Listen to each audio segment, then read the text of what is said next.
Good morning, everyone. I'm Rafa, and I'm here today with James, Bella, Noy, and Andres to share with you about the OB issue that we chose to analyze.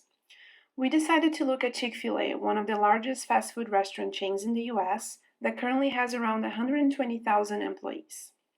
In 2012, Dan Cathy, Chick-fil-A's CEO at the time, made some comments that had significant negative consequences, both to the image of the company and within the organization. Our analysis will focus on the impacts of Kathy's remarks within the company, specifically on the LGBTQ plus members of their workforce. In this presentation, we are going to go over what the mistake was in more detail, followed by the impacts this had and how it led to negative outcomes within the firm. And finally, we will go over our recommendations, or the alternative way we think Chick-fil-A could have handled the issue. I'm going to hand it over to James now, and he will give you the details on the mistake.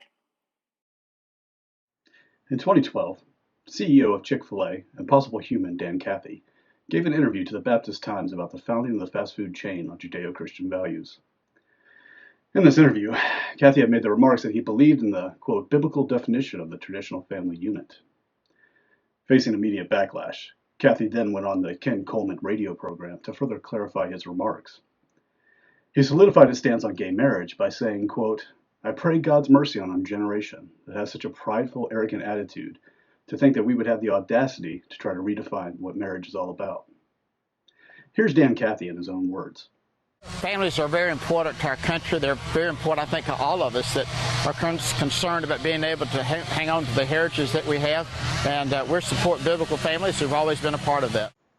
The public statements by Dan Cathy about gay marriage were not the first PR incident Chick-fil-A faced from the LGBTQ community. In 2011, Chick-fil-A donated food to a marriage seminar hosted by the Pennsylvania Family Institute.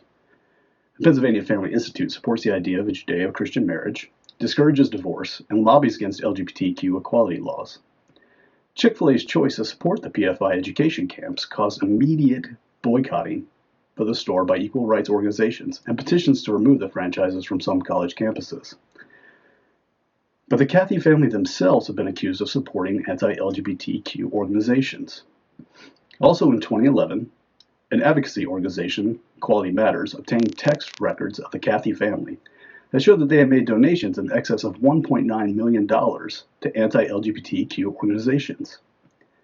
The Cathy family had made these donations through the WinShape Foundation, a charitable organization started by the founder of Chick-fil-A, Truett Cathy. Part of the donation specifically went to the Fellowship of Christian Athletes that condemns LGBTQ people for living, quote, impure lifestyles.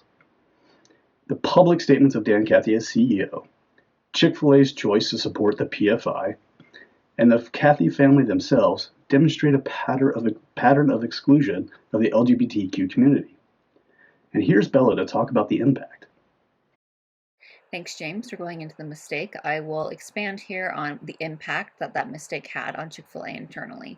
So Cathy's statement really showed prejudice towards the LGBTQ plus community. In this case, then, from Chick-fil-A, as the CEO is, the voice of the company. So an important thing to note is that Chick-fil-A has been sued at least 18 times for employment discrimination. And they also look for Christian managers and those within traditional marriages to hire. All of this shows that there may be emotions or behaviors that don't match with certain employees, creating cognitive dissonance, may lead to not being promoted due to having different values. So, for example, LGBTQ plus employees honestly likely do not agree with the policies. An important concept from our book is social glue. So this, as they say, is the glue that bonds people together and makes them feel part of the organizational experience. So it can both fill employees' social needs as well as hold employees together. This sounds great in theory, but it can be negative. It is in this case because of the discriminatory nature. So the worst part, as one gay employee at Chick-fil-A says, is constantly having people come up to you and say, I support you, your company, because your company hates the gays. It really takes a toll on me.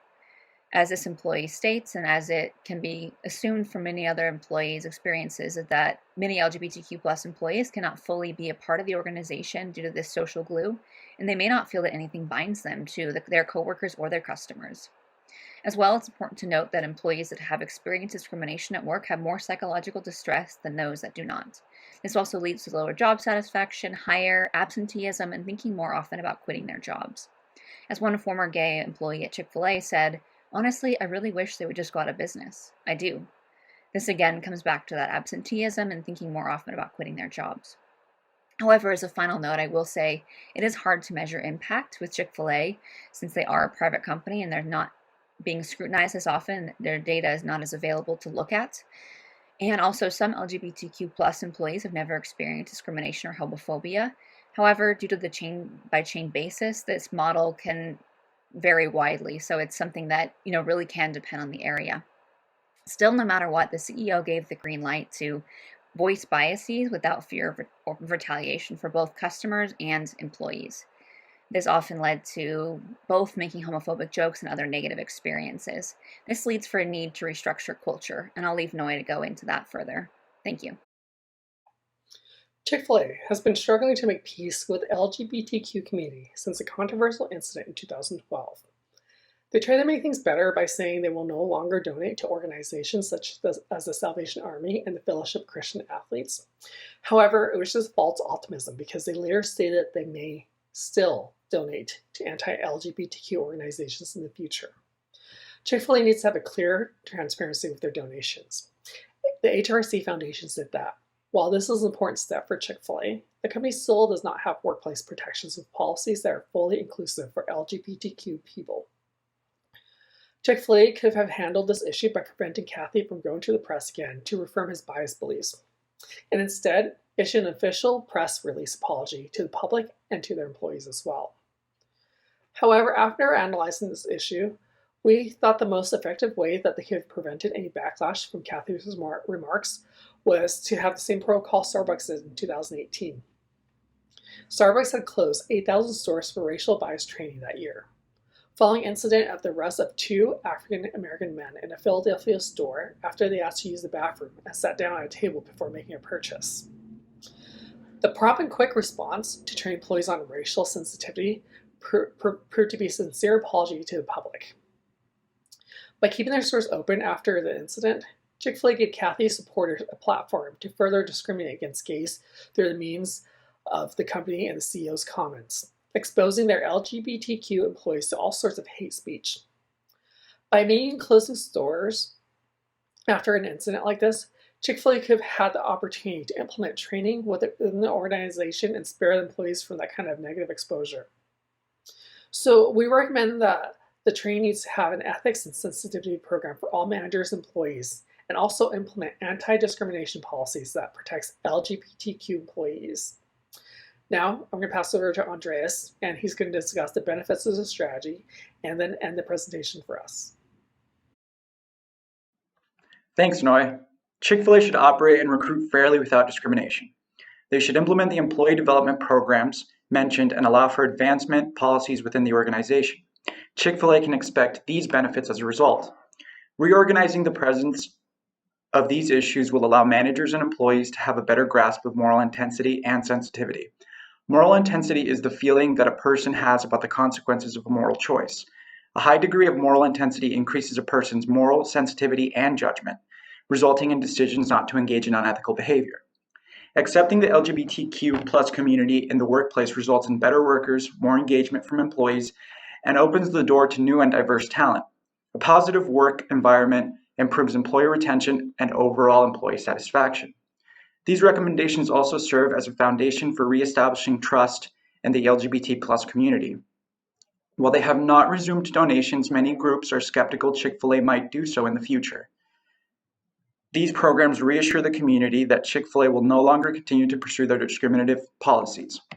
One of diversity and inclusion's most salient features is the acceptance of different backgrounds, experiences, and perspectives. Organizations with diverse and inclusive work environments are more resourceful, creative, and as mentioned, attract top talent. This concludes our recommendations. We hope you found our presentation insightful and informative. Thank you.